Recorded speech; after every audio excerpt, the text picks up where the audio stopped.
Hello and welcome to the Miskatonic Playhouse. I'm T.A. Newman, your host. My team and I will be bringing to life adventures using the Call of Cthulhu role-playing game, which contains mature themes, cosmic horror, character death, and loss of sanity. Our mystery can be found in the Miskatonic repository, where people like you and me can write an adventure for others to play. We'd like to thank Syrinscape, whose tools have helped provide the background sounds that you hear. And if you'd like to become a friend of the Playhouse, then please support us on Ko-fi. That's ko-fi.com/Miskatonic Playhouse, where you can gain access to exclusive shows and content for as little as £1. The Viking raiders landed on the English island of Skógrbein and followed their chieftain Askr Yelloweye's trail up to the isolated monastery. Intercepted by a local trying to ward the raiding party off, Yulva struck him with an arrow as Griss finished the job with his axe, only to have the body looted by Linus. Orm stayed back to see the world from his own perspective and drugged the chieftain's son so that he would see the world the way he does. And now we pull back the curtain on Act 2 of Branches of Bone.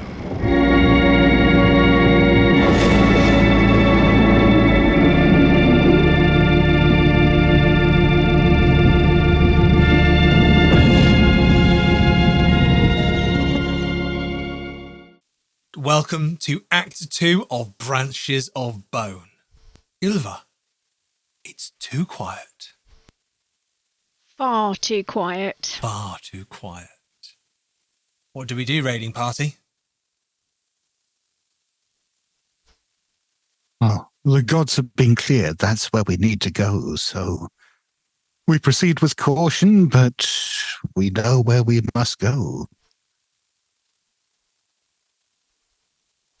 Is this something everybody subscribes to? We Do what the old must man find tells the me. chief. We must find the chief. We must find him, or we find his body. But either way, we must know.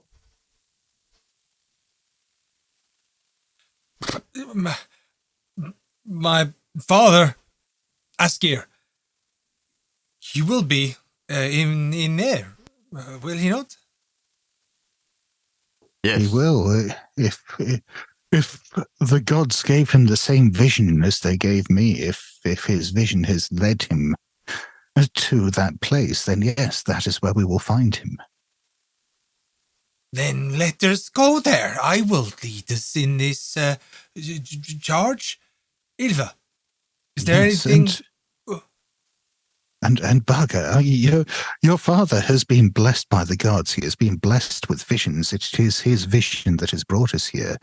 But, as visions were passed down from my father to me, you must know that the gods bless the children of those who they themselves are blessed. And if the gods start speaking to you, if the gods start giving you visions, you must listen, you must follow them.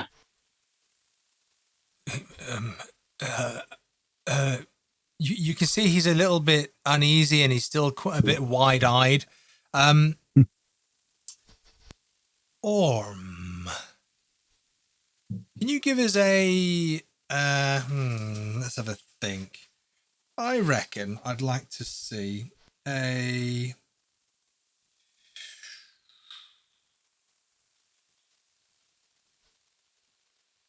I would say it's a...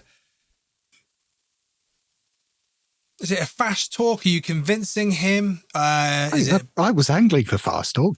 Yeah, I think so. I think it's that, because you're not necessarily persuading him to do something as such. I mean, there's something going on here and you're still covering it a little bit. Yeah. I think if you give us a fast talk, and I think give us a bonus die, I think there's a whole relation him. You're talking about his father, the inheritance of this. You're someone he looks up to.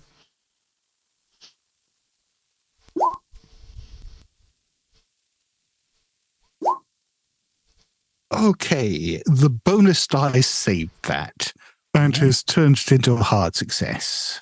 I got 10 under 40. Okay, so you can see when you kind of talk about the inheritance of visions and the power behind that, how it's happened with you, how it could happen with him, that his father's had a vision. his head. You just kind of see his head moving like quickly and then stopping, and then tilting a bit, and he's almost mumbling something under his breath. You can all probably hear a few words, and he's just saying, "The world tree, Freya, and to the Yggrdasil. My father will find it. Yes, Yes. Yes. my father. Come, Griss, let's go and receive honor in battle. Find my father. Strength in numbers, son. Let's go. Let's go. Griss, I think Burger, if you start to move, he's going with you. Are you going?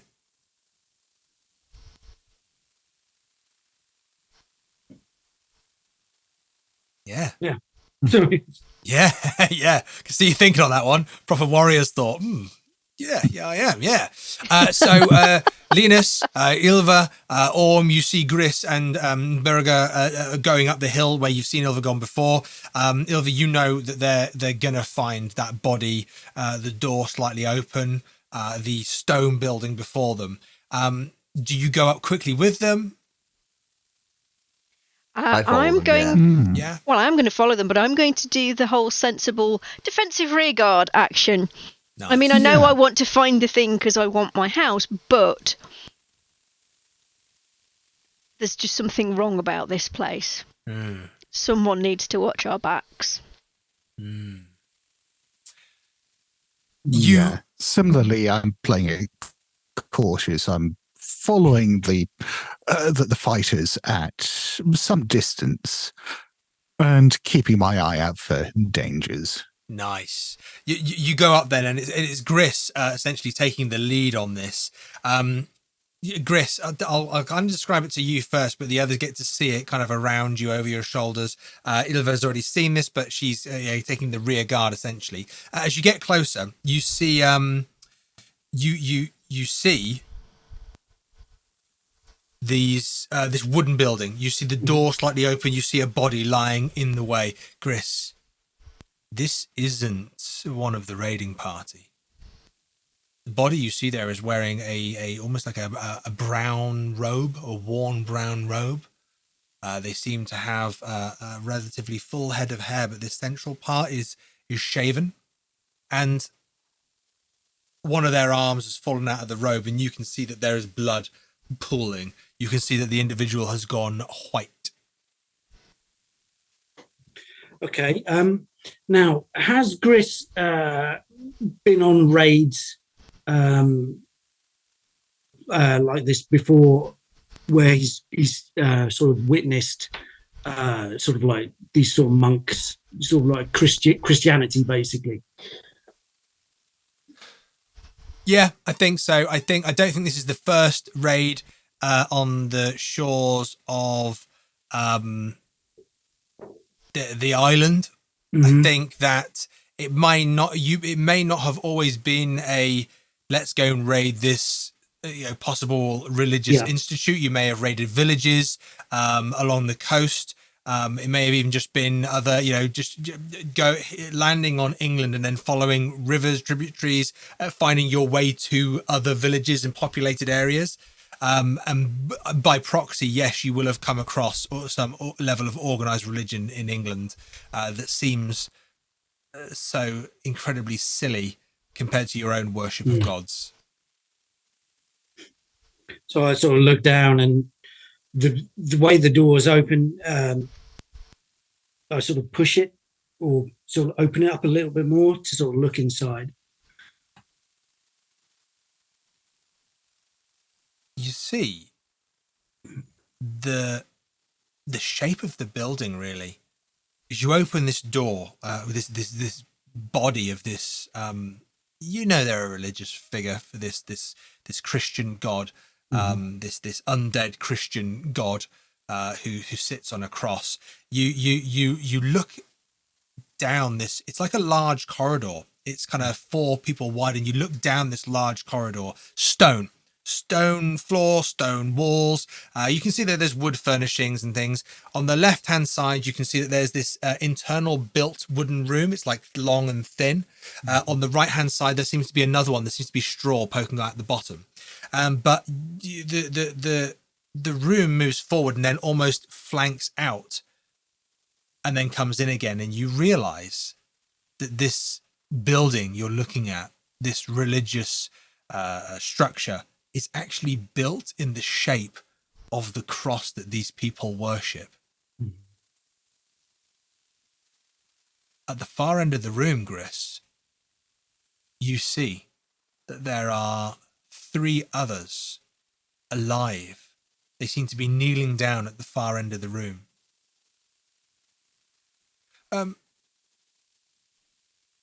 Orm, Linus, Yulva, I'm going to ask you for a spot hidden roll. I'm going to stay with Griss for a minute, but in a second, I'd like to see your spot hidden rolls for me.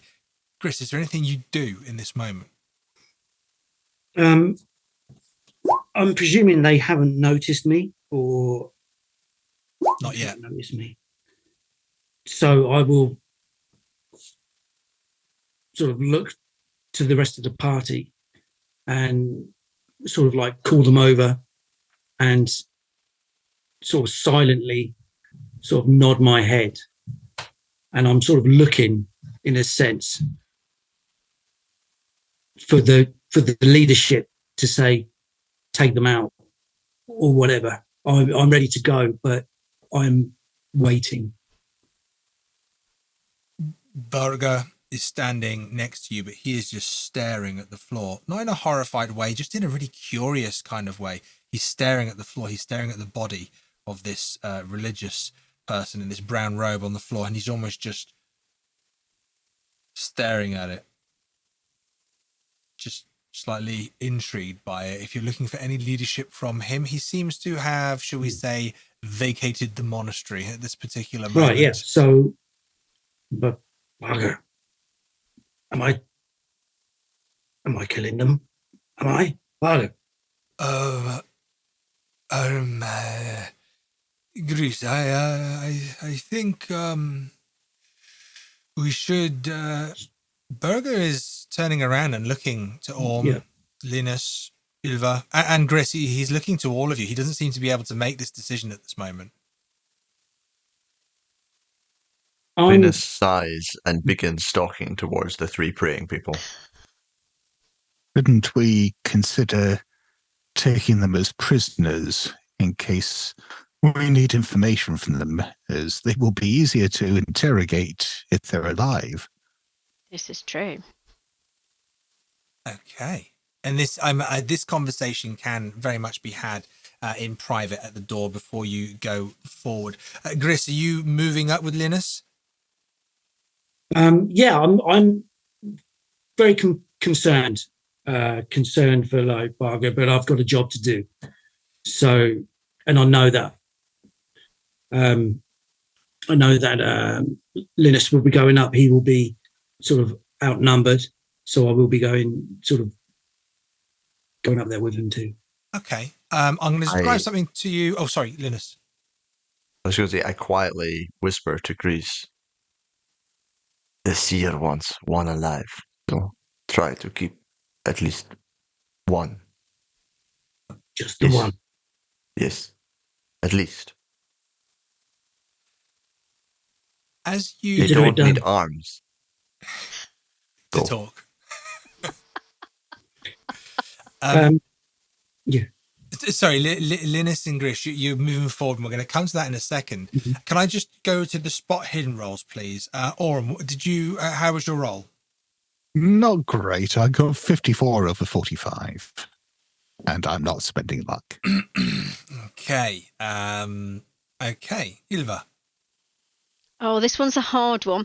Not in the fact that I got a hard success, because unfortunately I didn't, but it's that I got 42 versus 40. So I'm torn. I don't know whether to spend those 2 points of luck to turn that into a success. I succeeded, Lynne, so why don't we just hope that we just needed one? In that case, yes, let's go with that. Or you could spend the luck. There's always the other option that I feel that should be on the table. Yeah, we're going to need all the luck we have. And None of us have very much of it. I know no one's got much, but also it should be said that I don't think I've read a rule. I could be wrong. You're very welcome to correct me here. I don't think I've read a rule that says you're not allowed to overspend luck. So if anybody wanted to, for whatever reason, not that there'd be any benefit to it, I'm just saying it's a thing. No one's ever not said that. So if anybody got it like, oh, I need to spend 5, but I'm going to spend 40 just for, the shits and giggles, you can. Just throwing it out there, team. Okay. So Linus, you've succeeded on the spot hidden roll. Yes. Right. The door open, the body. It's very much a drawer of attention. Yulva climbed up and scattered the area earlier, but didn't quite get to see all of the things. And I think the sun's still rising on this beautiful morning as well. Didn't quite allow the sight of this. But you see over the door now. It's almost as you're going under, you kind of see over the door. And as you go in, you just glance back. You see that there is a stained glass. You can actually see that there's one on the far wall as well. But on this, this is like this is the western wall. The entrance here is on the west. And as you're moving in, and you look back, you see stained glass window.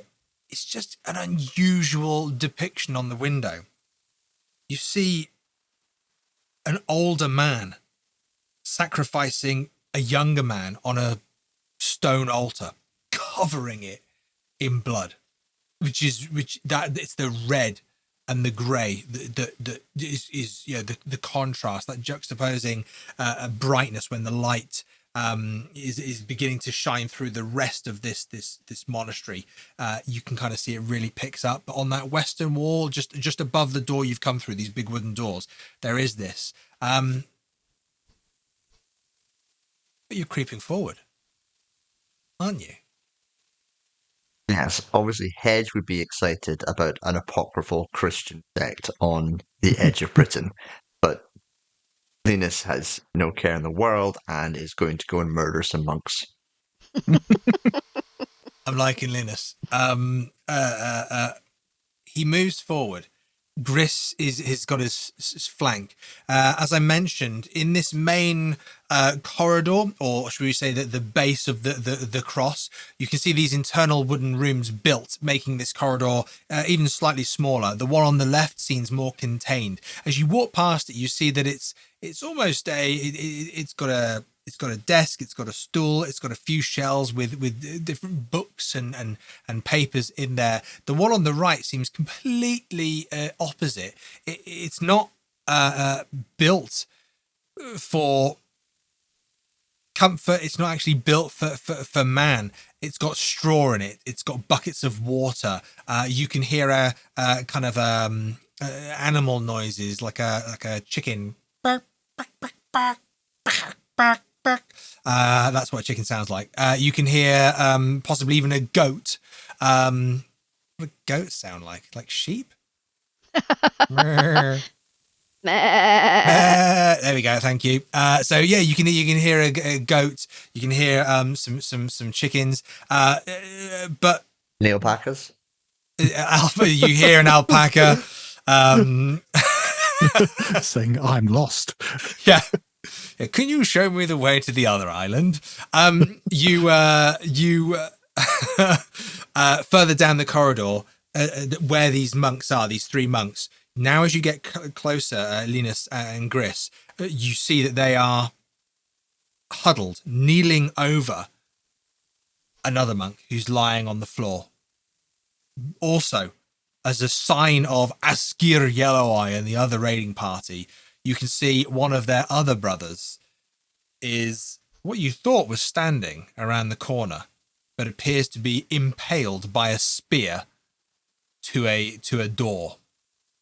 And as you look forward, almost at the crux of the cross, on these points here, as you've walked up this aisle, at the crux of the cross here, on where the monks are, there seems to be a wooden door here and a wooden door here on either side. The monk sitting just in front of it, kneeling over this body. Or do they seem to be aware of our presence? Not at the moment. I stab one of them. Okay. In Which the one back. of them? Oh, treacherous. Linus is not a good person. He is a coward, but he is alive. He has stabbed many people in the back. Wow. Emotionally and literally. There's 3 of them. Is there? Do you have a choice? The one that looks the most defenseless. Oh, okay. So as you're walking up the cross, I would say that's the one that looks at most at peace in life. As you're walking up the cross, there's 3 of them. The one on your left, I would say, is the one who's kind of sitting there, just almost looking at the body. He's got this peaceful look on his face, but tears are just rolling down his eyes. The one in the middle seems to be leaning over, and he's kind of laying a kiss on the forehead of this older priest who's on the floor, and he's holding something that's kind of been tied around his neck. He's holding it in his hands, and you can kind of hear him whispering, "Funden de brafen frogo, ibad pax anda polkamerum." And he's kind of speaking this very quietly, but also in tones. The one on your right, perhaps the one on Griss's side, he seems a bit more edgy and panicky. There's a quicker breath there. There's a sense of anxiety with that particular priest in this chapel. So you stab the one on the left, do you? Yeah, in the back. Okay. Let's get a stab in the back roll. I'm throwing out bonus dice here, left, right, and center, but I think I really like the way things are justified in terms of, I mean, you could even say, do we need a roll? I think we need one just for fun. Okay, bonus die? Yeah, absolutely. Okay. Someone... You just want the dice roller to throw a spanner in the works, don't you? Yeah, I do. I want to fumble and for Linus to realise. But you see, the dice roller has spoken. My bonus die is not working properly, but yes, that's a success, 30 over 50. Okay. How much damage? What does it matter? 2 damage. Does it even matter? If your intention, what's your intention? Is it to wound them, or is it to kill them outright? I'm the first one I'm attempting to kill, or at least I'm trying to go stab through his body, because we only need one. Right. And can you tell me whereabouts you're stabbing? Is this like an intestinal stab? Is this you trying to impale them chest, neck? I think I stab in the lower back, Go for the kidneys. Go for the kidneys. Low enough down that it's getting underneath the ribcage, so it can hit right in the kidneys. Okay, so it's almost as if as you go up. I was about to describe this, but I think, Linus, this is your moment. Tell us how this happens. This person is going to die because there is no defense. There's no retaliation. They're not expecting it. No one's coming to the rescue. You've planned this. How do you kill this defenseless monk who was shedding tears for one of their own? I think when you understand the things that Linus is good at and Linus is not good at, he tries to avoid fair fights. This is how he has killed, and this is how he has survived so long as a Viking. He brings it down, and he hits into the side of this monk and pierces him in the side, just like his undead god was pierced. And he hits it, and the blood comes out, but also this sort of yellow fluid just becomes pouring out of the side with the blood. And he almost barely moves. And you can see his mouth open, and then he slumps down on top of his dead brother. And as that happens, the two remaining monks, one of them, Griss, the one that's closest to you, begins screaming, and kind of gets up.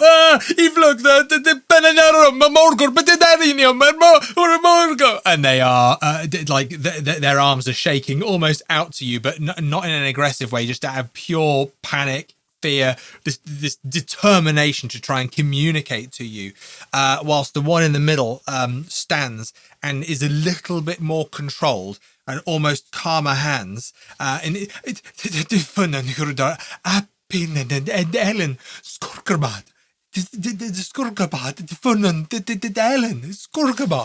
and he's almost trying to. You get the sense that this one in the middle is trying to calm the situation.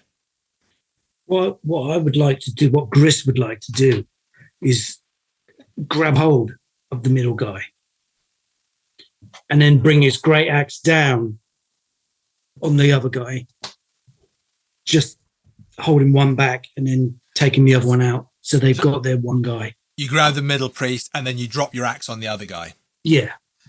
Right, let's have it. This is a straight axe roll because you're holding another guy. Let's see what happens. Oh. Clym, what's Griss done? He's kind of... which I imagine is something that's said in the village quite a lot. What's Griss done? He's pretty much cleaved this guy straight in half. Cleaved in twain. What was the roll? It was I should tell you, shouldn't I? It was a critical success. I rolled a 1, which I think is quite good. Right, describe this for us, Griss. What do? You've just picked up one priest in one hand, battle axe in the other. Go for it. Give us as much detail. You want the detail? It's basic butchery. It's almost nonchalant. How he just sort of like holds this guy in one hand and just like with his great axe, just straight down, clean, straight through. There is a brief pause as the face of the victim sort of like looks, and then a streak of blood sort of splits down their face, and they gradually open into a visceral mess on the floor. Outstanding. Pool of nastiness. Excellent. And everything that was once inside is now outside on this mess of a floor. So there are now 3 bodies on the floor, 2 of which you've put there. 1 that was already there that the others were praying over, and 1 that is pinned to a door, one of the 2 doors at the back of this church. Orm, Ylva, you've seen the actions of Linus and Griss. Can I ask what you're doing? I'm restraining the urge to applaud, to be quite honest. I mean, that was quite spectacular. I'm intrigued by this strange man's behaviour. I'm also intrigued to know where the rest of our warband are, because obviously they've been through here. But why can't we hear them? Do a very good job. They missed 3 of the monks. Yeah, this is kind of strange. Why did they leave these 3 alive? And why can't we hear where they are? This is not a big building. I'm going to ask even you for if they were listen underneath us, we should be able to hear something. Let's have a listen roll, Ylva. I would attempt to say your surname, but I just don't know if I could. Trollsdottir. Trollsdottir. Ylva Oh, dotter. Ah, Trollsdottir. Dottir. Fantastic. Sounds amazing. Love it. What was the role, please? Ylva? Yes. let's all stop practicing our terrible Viking accents. Never. That was a success. That was 41 versus 15. Okay. So, listening for the rest of the Viking raiding party, listening out for Askr Yelloweye, Burger's father. It's in that moment where you hear nothing. Just Linus, Orm, and Griss. You do not hear them. I'll point out to Yulva, There are doors at the other end. Maybe they went through one of them. I can't think where else they might have gone. This is true. I don't doubt that. Why can't we hear them? We must be careful.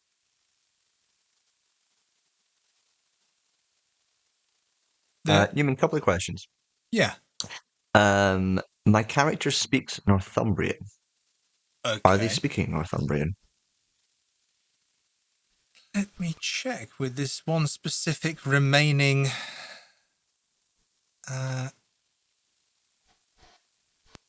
monk. It'd be about right if we slaughtered the ones that do.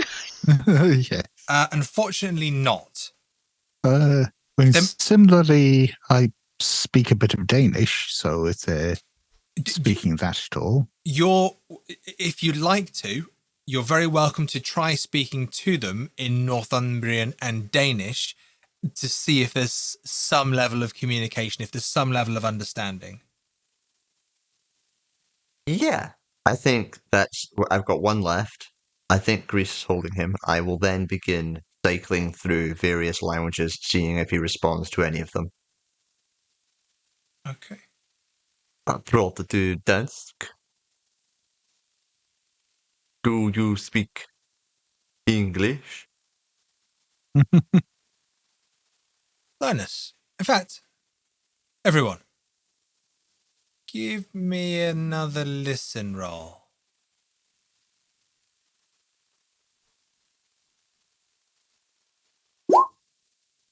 Ooh, success.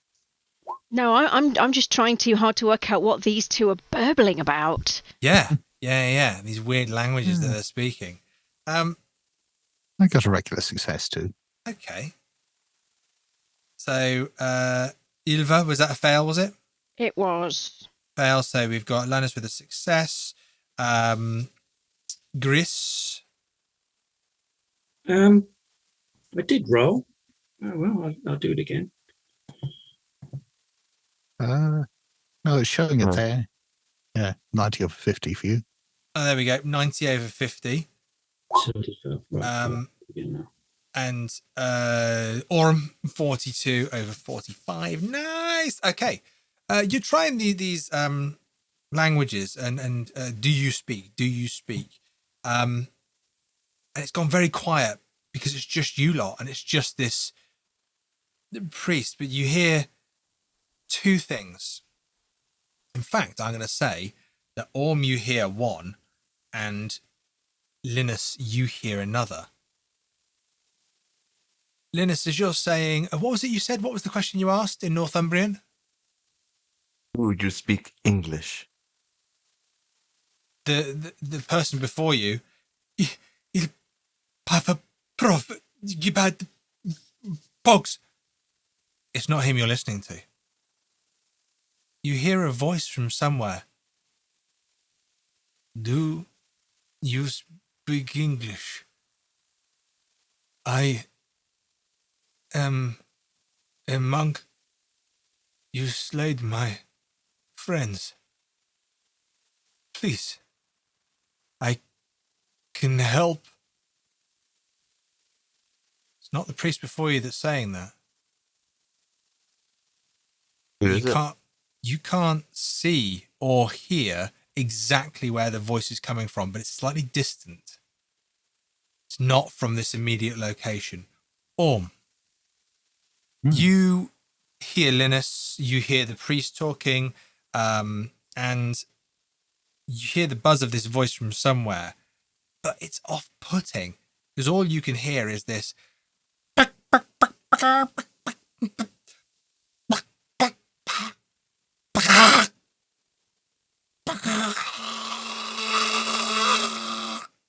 And then you hear a thud, a real hard thud against the side of that wooden inbuilt structure where the hens and the goat were kept. So, sorry, just so I understand, is that coming from outside the building we're in, or does it seem to be coming from behind one of these two doors? It's not one of the two doors. On the long corridor of the cross that you came in, it's almost as not almost as if there are two inbuilt wooden structures. One that's a side that's got books and papers and other materials for study. The one on the other side is almost like an inbuilt farming pen within the monastery. You've walked past it, but you're hearing that now. It's almost like looking back down the corridor. You're hearing this. Okay. I'll gesticulate to Griss and just put a finger to my lips and then point in the direction of that door.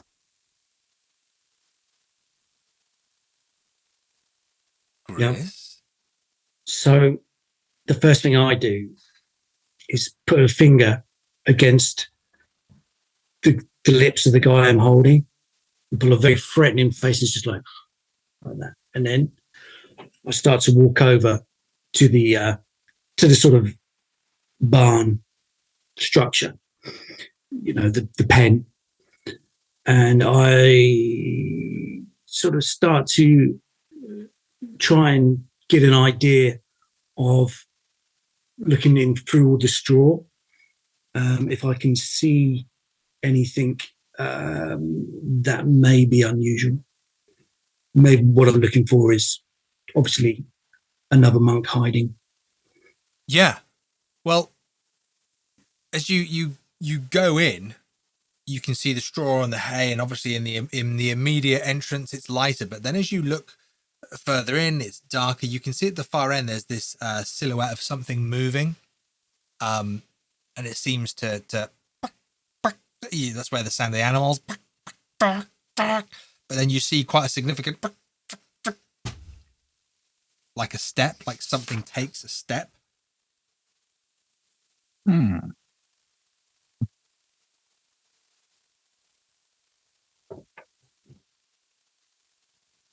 I will give you the choice: come out or die.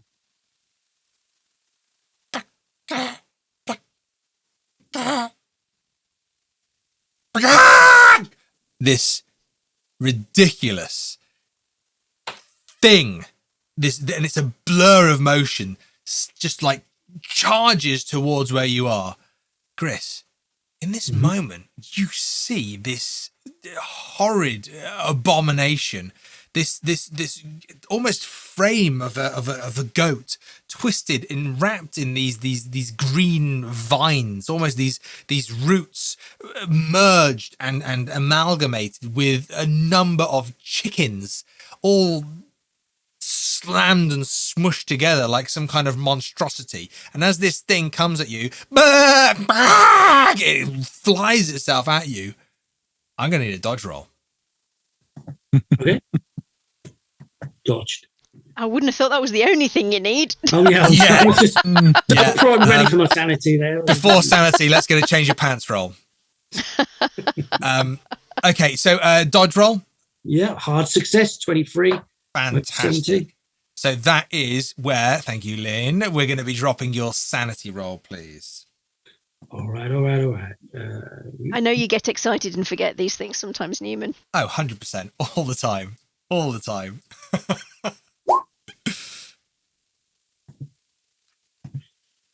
2 seconds. Hard success for the sanity, 16 up 45. Oh, okay. Well, then that's only 1 point of sanity lost to you. But I would say, Ylva, Linus, and Orm, you see this bizarre goat chicken amalgamation wrapped in vines burst out from this area. Straw goes flying everywhere. You see Griss kind of roll out the way with Grace. How do you guys hold yourselves together in this moment? Okay. Oh, the dice roller has spoken. Okay. Okay. Let's reveal this in style, shall we? Okay. Let's have Orm. What was your roll? Oh, mine was fine. I got 37 under. That's weird. My No, that's sanity me. is 75. Oh, hang on. Yeah, sorry. I'm looking at the wrong one. I got 43 under 75. Okay, so a nice success there. That is still going to be a 1d3 of sanity. Griss got the 1 point of sanity because of his hard success. Linus. So, I think the reason Linus has succeeded here and got him 37 out of 60 is specifically because he has wandered off and isn't paying that much attention and assuming that Griss will deal with it because he's trying to find that other voice. Okay, excellent. So it was a success, but he's not too bothered about it. It's still going to be 1d3. There is like a moment of what is this horrific Christian abomination that they've been worshipping or whatever's going on. Okay. Yulva? Bearing in mind that Ylva's sanity is 40. And the fumble rolls are that if you have a skill under 50, you fumble on a 96 or more. Guess who rolled 99? Oops. Whoa! Woo! That's another kind of ring the bell moment. Ding, ding, ding. It totally is. Okay, so... Oh dear. Does Ylva maybe really like chickens? Is that what happened? I mean, this is just a complete abomination. Goats. I know what goats and chickens are supposed to look like. I know what plants are supposed to look like. None of them are supposed to look like that. No, they're not. That is an abomination against nature. Okay. So there's a big sanity loss here. Just of course there is. Just throwing that out there. There's 6 points of sanity. Woohoo! Yeah. We're going. We're going to see what happens. With that amount of sanity, obviously there is a bout of madness. There is if I actually make my int roll, isn't it? That's it. Sorry, make your intelligence roll. So you've got. I need to fail my intelligence roll, which is going to be entertaining because my intelligence is quite high. Okay, so here we go. Intelligence roll. Let's have it. Oh, now you get a hard success. Okay, that was a 40 out of 80, so I completely understand what I'm looking at. And that's the terrifying reality. A goat chicken amalgamation. This isn't something that can be born or made. This is something that is against all things. Your gods would. Well, you tell me, Yulva, how would your gods feel about this kind of bizarre Christian creature? Oh, that is an abomination, and abominations need to be cleansed with fire. I like it.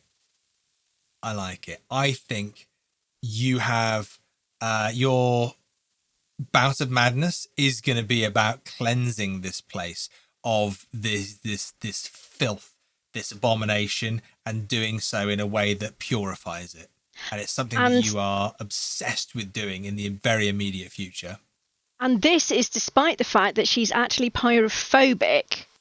Yes. She is so genuinely disturbed and traumatized by the sight of this thing that she must use her greatest fear to destroy it. I love that. That is fantastic. And as we talk about your greatest fear, I'd like to use one of my favorite skills in this entire scenario, which, prepare yourself, people. We've just got a hard success on a warble, which is the collective noise of a goat and multiple chickens, which I'm going to count to 3. Can everybody make either a chicken or a goat noise? 1, 2, 3. That's a warble. Okay. This thing, it's seen Yulva kind of freeze with fear. Orm kind of standing there. Linus walking away. Griss, you've just dodged out of the way of this thing. I would like to have a quick look at everybody's dexterity, please. What's your dexterity, everybody? Griss is 70. 70. Yeah. 85. 5 for Ylva. Linus, sorry, what was it? 65. And Orm? 50. And this is okay. Okay. So, Ylva, you're first. This thing doesn't look that fast. It's jumped out at Griss, but now you're looking at it. This goat that's on like 3 hooves and one kind of chicken claw leaning at one end with the other kind of hoof and chicken claws leading up into the air. It doesn't actually look that agile, but it does look like it could be a bit dangerous. It needs to burn. I will have a tinderbox. There is all this straw and hay. It's inside. It'll be nice and dry. So I'm getting my flint out. I love it. I love it. So you're running into the little kind of the inside farm essentially and trying to start a fire. Oh, yay. So you're going into that little area and starting a fire. Yes. Gotcha. Perfect. Okay. Do we have a roll for that? Could be quite a cool little roll to do. I mean, seriously, the only thing I could think that would be new would be Dex again, just to like dodge in, do the maneuver. Or luck to see if it catches fire. Or That's luck. Nice, thank you, Scott. But yeah, I'd much rather go with Dex than luck. Very obvious. The rest reasons. of us would quite like it to be a luck. So, what would you like me to roll, Newman? I think luck. I think luck. I think Okie dokie. that's going to make it fun. Okay, dice roller, let's go for the drama. Woohoo! That's a fail. 86 Okay. versus 32. But you're in there furious, scratching this flint against this sparks, just desperately trying to get these sparks on the straw. And I think the others can see this in you now because of the furious desire that's kind of washed over you completely. Griss, you're up next. Yeah, I'm going to bring the axe down on the abomination as it sort of bolts past me. Nice. Let's have it. Here it comes.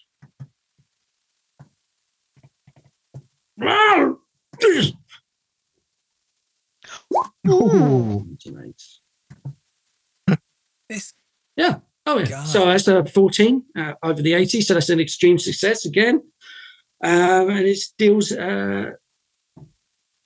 extreme damage of 12. I Okay. think it deals both damages there. Oh, what's that? Not as Yeah, I 9 think as it does. well? Yeah. Who's counting this? 21 points of damage. Like that, and he brings it down. Once again, you are all, even Ylva in her completely distracted state, in complete awe of this, like zero to berserker kind of. Griss Orenson has a name in your village for a reason. He comes on these raids because he gets shit done. He kills monks. He kills watchers on the wall. He kills abominations, and in this one move, Griss, this scream, this as you bring the axe down, the goat's head lands wet, slap to the ground. The abomination, you hear the last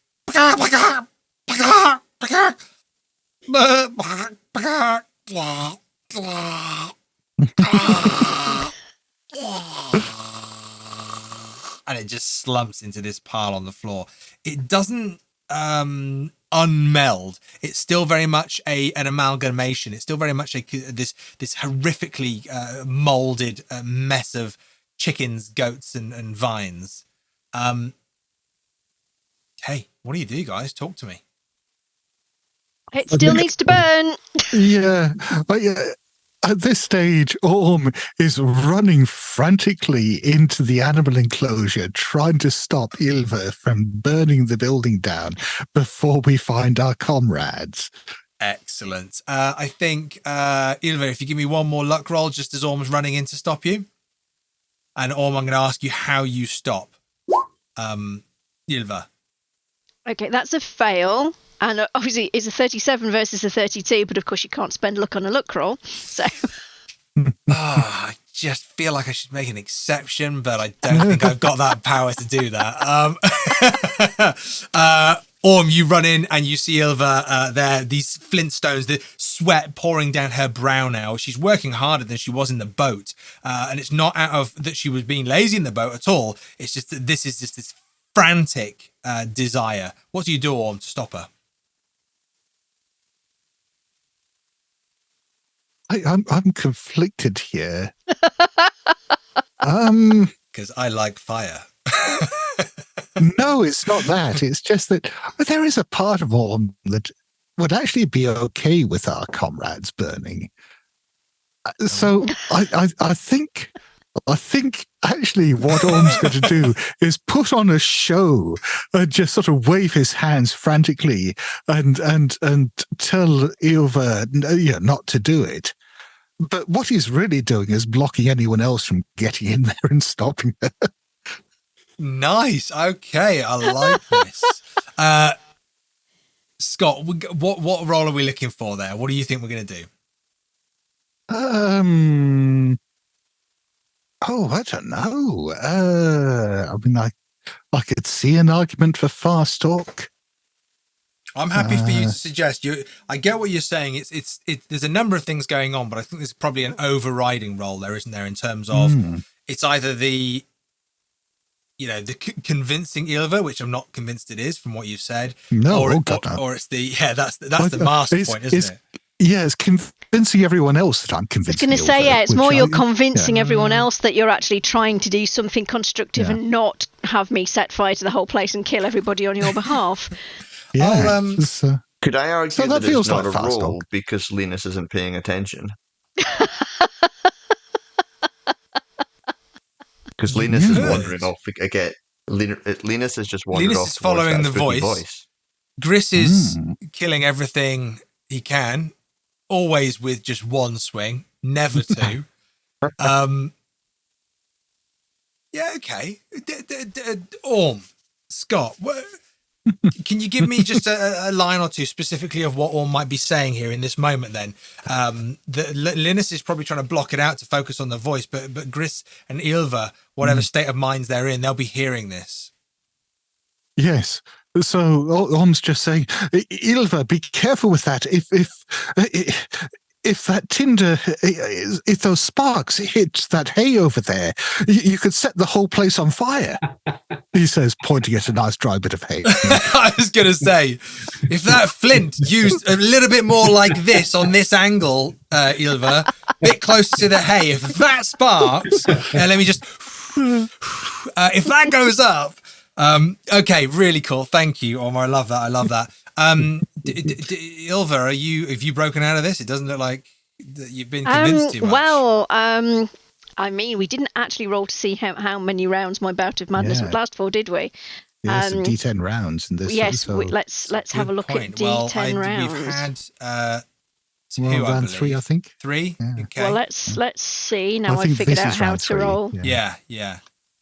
Thank you for reminding me, Lynne. 8 rounds.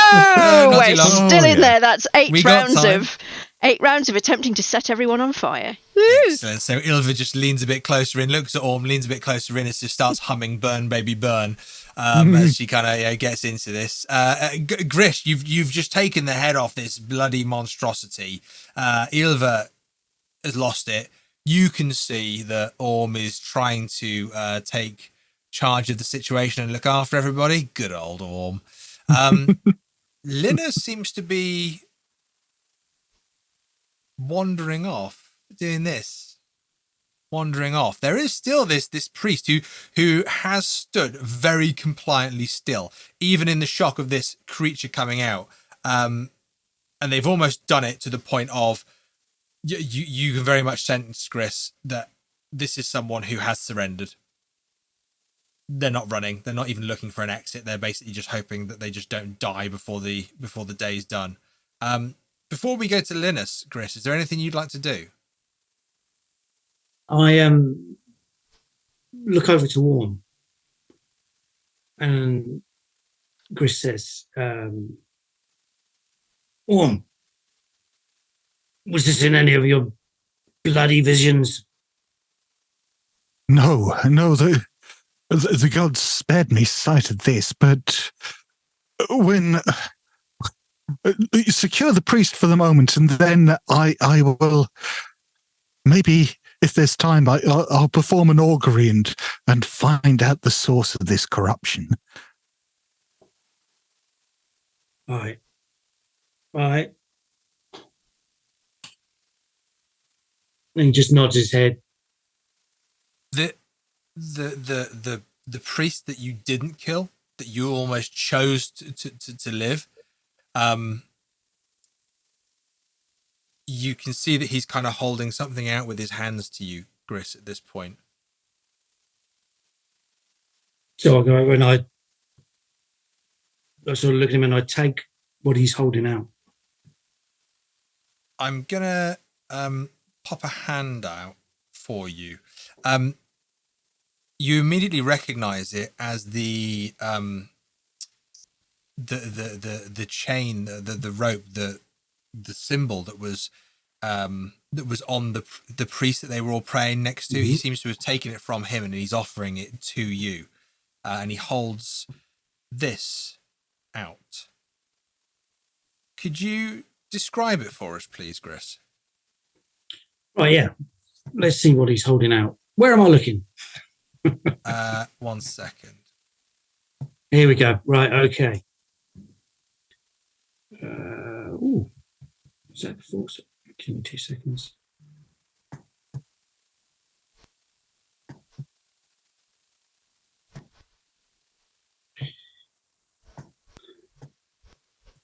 So he's handed me some sort of I'm presuming it's stone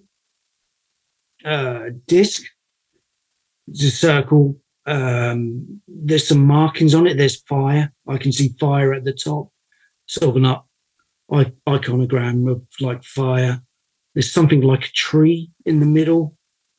To the other side, there's 3 black teardrops getting progressively bigger. And then as I'm looking at it, on the right-hand side, there is something that I would say was almost like a chalice. It's basically like, if you imagine like an upside-down house with like 3 sort of teardrops hanging from it.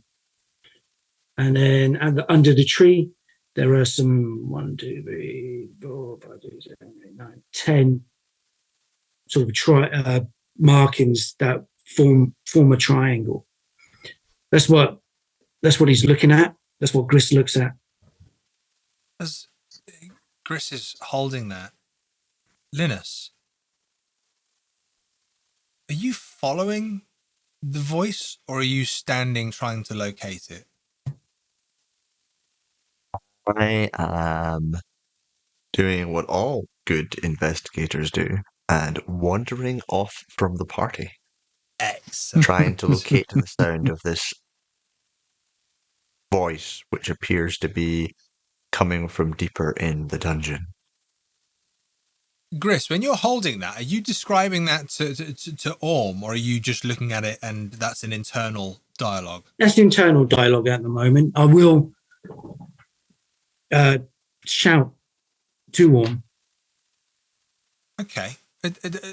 Orm, you're very welcome to go over, but just momentarily before that, when Orm was standing at the kind of the farm, the internal farm barn, shall we say, door, saying, no, don't use your flint like this, you'll burn us all down. And obviously you're saying that in Old Norse. Linus, as you're moving past the dead priests and moving very much to the eastern side, not only do you see 1 or 2 things, but you hear that voice. You hear that voice. The same voice. And now the voice is saying in Northumbrian, no, don't use the flint like that. If you spark too close to the hay, you'll set fire to it. And then there's a moment, almost annoying you, behind you, a voice buzzing, and you're trying to listen to where this voice is coming from. You hear the priest who's speaking very old English, who holds this. You can see him holding something out towards Griss. Montague, Montague America, may do. You hear that, and it's this. This is the rights. You hear the voice, not from the priest, from somewhere else, but you hear in Northumbrian. This is the rights. Please take this. This will explain everything. There's 2 doors either side of you. One, which a monk is pinned to. You see that door slightly open, and you can see that there are steps leading up. The other door is closed.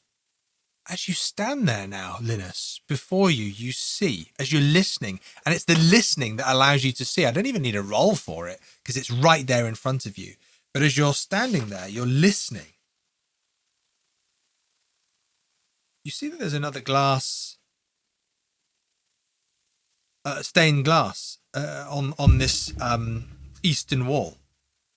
And on this one, as you look up and you're listening, just something to put your eyes where you focus on another sense, you realize you're staring at 13 men who are sat around a table, eating food and drinking. And what they appear to be doing, almost one by one in the motions of, is spitting out their wine on the stone floor. You can see them there with goblets and then spitting it out. And over the beneath this, you can see that there are 10 goblets. And above all of that, hold on, goblets or goblins? Goblets, not goblins, I'm afraid. There was a word that I learnt because of this scenario, and now I can't find the word that I wanted. I even did some really good learning by going on Google. Because that's how we all learn, isn't it? These days. I'm joking. I'm a teacher. That's not how we learn. Here we go. A thurible. A thurible. Above the... So you've got the goblets that are almost on this shelf above on this side of the wall. The stained glass above that with the 13 individuals who are eating, drinking, and spitting out their wine on the floor. And above that, you have this thurible, which I learnt is one of those ceremonial incense holders that you would hold. You would light your incense, and perhaps you would see it kind of moving and swinging and releasing those vapors and that incense into the location. So they're Catholics. Says Linus. Possibly. You don't know. Linus has no idea.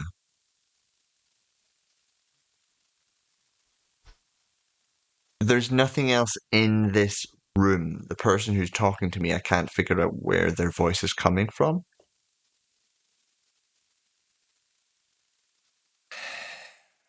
You succeeded on your listen roll, didn't you? A while back, yes.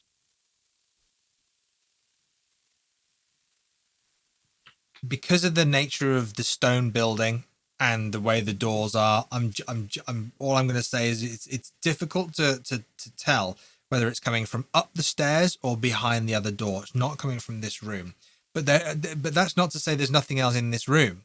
There was opposite the potential fire nest that Yulva is currently in. On the other side of that, there was a kind of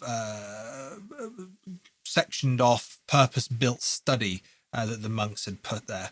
But for you, standing there, these doors either side of you, one going up, one closed, you can kind of sense that the voice is definitely coming from one of those. Excellent. I begin looting. Okay, excellent. What do you loot? Obviously, viable metal is highest on the list. So, gold, silver, anything that appears to be steel, very well made, is also incredibly important. Small, sharp blades and the like. candlesticks or anything else that looks incredibly valuable. If there are things like the thuribles, which are incredibly expensive, made of high quality materials, or gems, he's also trying to stuff them into a large bag that he has. Okay, without doubt, you're going to get candlesticks.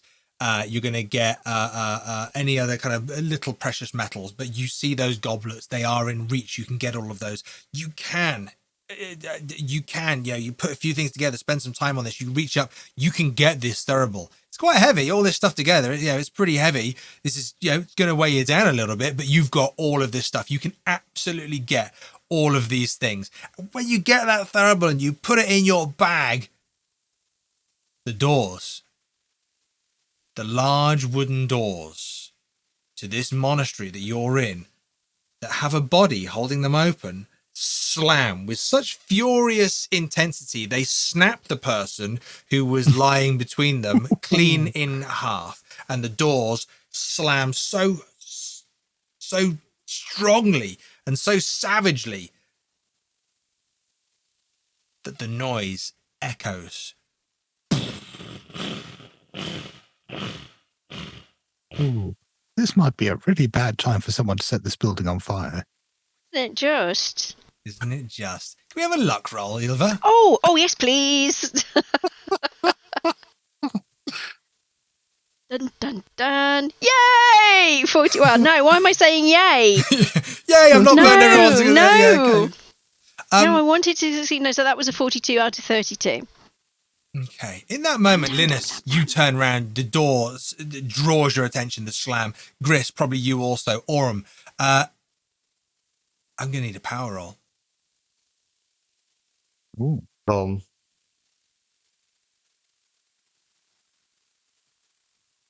everyone?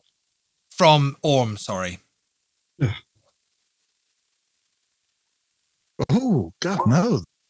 Ooh. That is a failure. That's 90 over 75.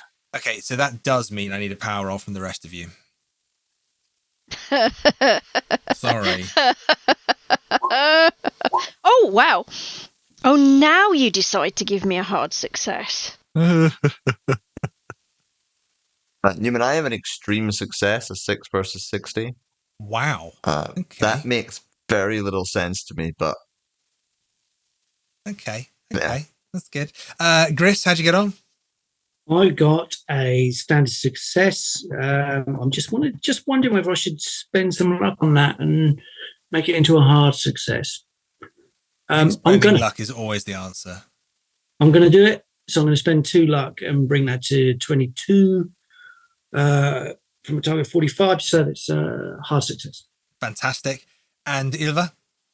That was a hard success, 15 versus 40. Okay. I may be barking mad at the moment and trying to set everything on fire, but I'm focused. It's helping. Okay, so this is really good. So 2 hard success, 1 extreme success, and this is from everybody who's just been hit by this wave of well, we'll find out. And Orm, who failed the power roll. Okay. This is what we see. Orm, you see Askr Yelloweye running down to the cellar, running down into a room. And in that room, there is a marking on the far wall. And you see Askr reach out a hand to it and say the words, "For you, Freya, and the seeds of Yggrdasil," as his hand touches the wall. That's when you get a sharp pain that rattles through your head, Orm. But you notice that Griss, Linus, and Ylva all bolt with this sudden shock as well. Griss and Ylva, you see the stars revolve, wrap around. You see this white line fall from the sky. You see this white line land into this island. You see it begin to vibrate. You see that it begins to vibrate so much so it almost looks like it's disappearing into the ground. It's digging into the ground and it disappears. You see time. The sun the moon, the sun, the moon. Someone's on the island, the sun, the moon. Someone's on the island, the sun, the moon. Stone, a stone, a stone, the sun, the moon, a stone, the stone. Sun, the moon, the sun, the moon. It's not the monastery. These stones seem to be 4 of them. They seem to be opposite to each other, around where this white line has dug into the ground. Linus, you see all of this, but you see it in a different way. When you see this white line bury itself into the ground, you see the sun, the moon, the sun, the moon. You see these 4 stones atop this hill being placed either side. You see Celts come, act, fires, rituals disappear. You see Romans come, act, disappear. You see farmers. You see priests. But the whole time, Linus, you see this white line vibrating in the ground. But what you see are roots spreading at the bottom of this white line, this shard in the bottom of the ground, these roots growing out. But you can see that they're constricted by the stones. Everybody give me a spot hidden as you snap out of these momentary visions. Even though, Yulva, yes, you are still starting a fire, you're still able to look over your shoulder.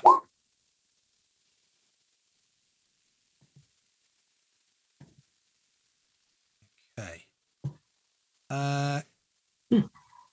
Orm, your spot hidden? I got an 88 over 45, so no. Griss? 27 over 45. That's a success for me. We'll come back to you in a second. Yulva? I'm still too busy trying to set fire to everything. That was a failure. 95 versus 40. Linus? 74 versus 60, also a fail. So once again, the dice tell a really nice story here, because Orm, as we know, is very distracted, and also he's had this vision. This is his role. He's talked about wanting to perform an augury, but we've also got Yulva, who is trying to start a fire, who Orm, I think, is in a conflicted interest of, do I let it burn or do I stop her? Linus, we know, is following this voice. He is distracted by this. Grish, you have this moment of clarity, this vision, this line, these vibrating, these stones, this line, these stones. You're looking around the room. This line, these stones. You look at the shape of your building.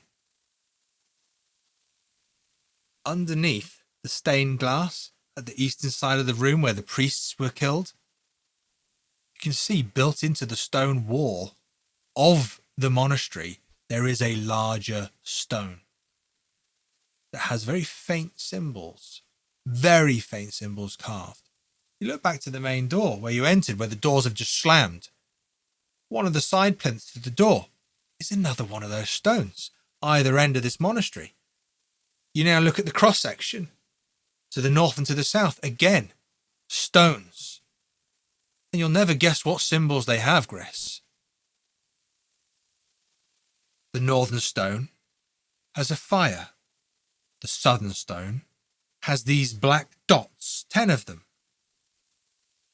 The western stone has these 3 drops, black, proceeding to get bigger in each side.